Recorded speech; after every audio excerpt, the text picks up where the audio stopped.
Welcome to How to Draw Celtic Patterns. I'm your host Jason Belchamber, and right now we're just putting the finishing touches on inking it, or putting pencils before we ink it. So let's take a look and make sure we've got everything that's in the elements of the picture. Like I've got this curly part where the tail is, I've got these two parts here, I've got this, and looking down here I missed this one. So got that. Let's look at the face, okay? The face is the most important part of many drawings because that's where the expression comes from, that people first look. Because people look to faces or heads to communicate messages. And when you're drawing, the most important thing is almost always the eyes. In this case, it's the side profile of the wolf, so it's the symbol of the wolf itself. Because it's damaged here, let's just say that his tongue extrudes there, and then his nose probably goes at an angle like this. And I'll have that sort of curly cue for the nose, for the expression, okay? Might even have just another part like that. You don't want to make it pronounced too much, because then it'll start to look like a pig's snout. We want it to look like a wolf. So now we're going to start to ink it. I want you to get your thinnest pigment liner. Let's make sure my 0.3 works. So I'm going to start doing it with my 0.3 first, then I'm going to erase it, okay? So I'm going to start with the outer lines.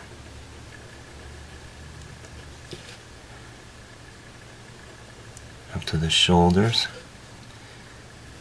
I'm going to stop here and put in the ear afterwards. Actually, why don't I start with the eye? There's the eye. And I've got the radius. Just try to draw a circle around the eye.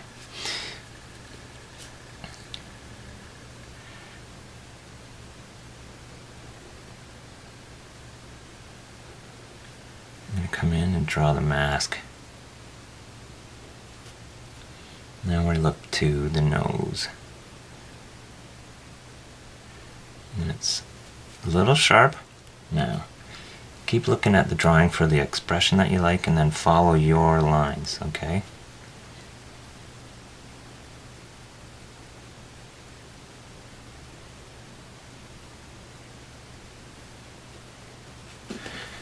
Okay, so the tongue.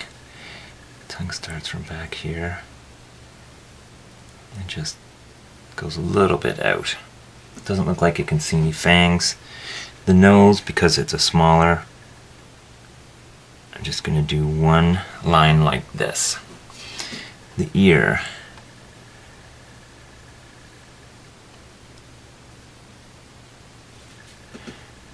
Part it there. Another part of the mask starts down here. It's nice to fill in these lines with long swoops rather than stopping and going like we did with the pencils. So every time there's a change in the curve, that's where you can kind of start.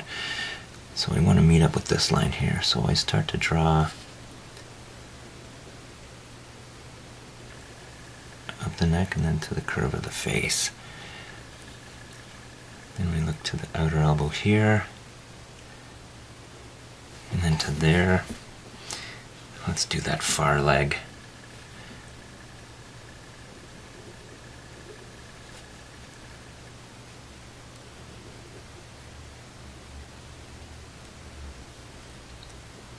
Right, so bottom outer toe. It's nice and rounded, okay? We're going to start with the claw, and it's just the bottom part of the claw that we're doing. The outer bigger toe, and then the outer claw. Accent it with the bottom pad, and then the back toe. Okay, let's do this one as well, okay? this looks a little fat on mine, so I'd like to make it a little thinner. I'm going to just thin this out a bit.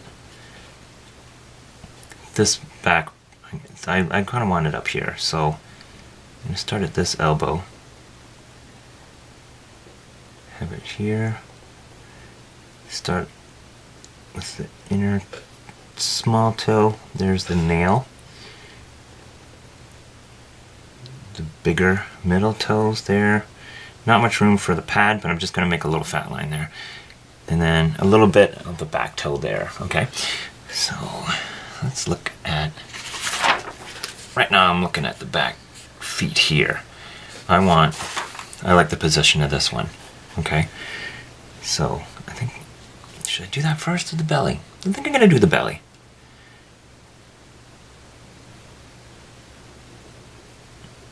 So that reaches in on the inside of the leg, and then the belly has a slight curve to it there.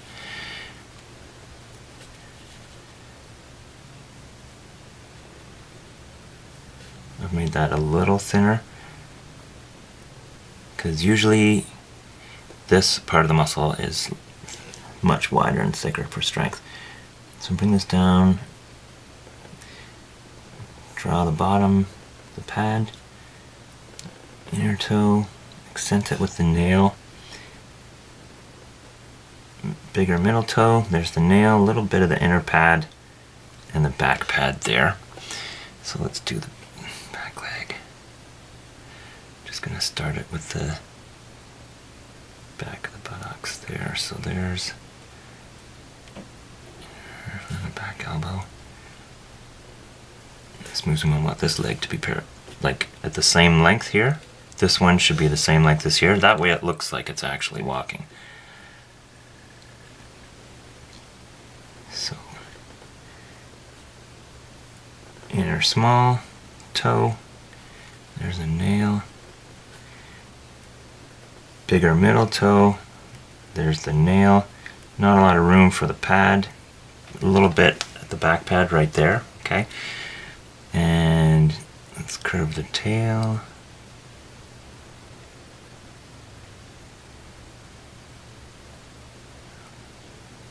Got that loop.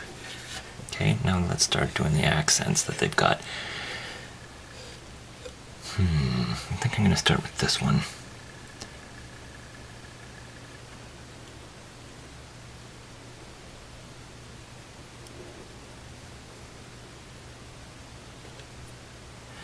Elbow here, reaches up, gets thinner. This one has pronounced curly Q.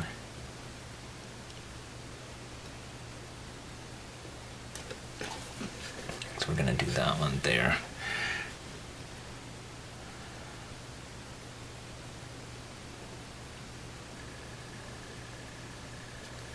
These nice little simple accent lines are a really beautiful way to express the shapes of the animal's three-dimensionality.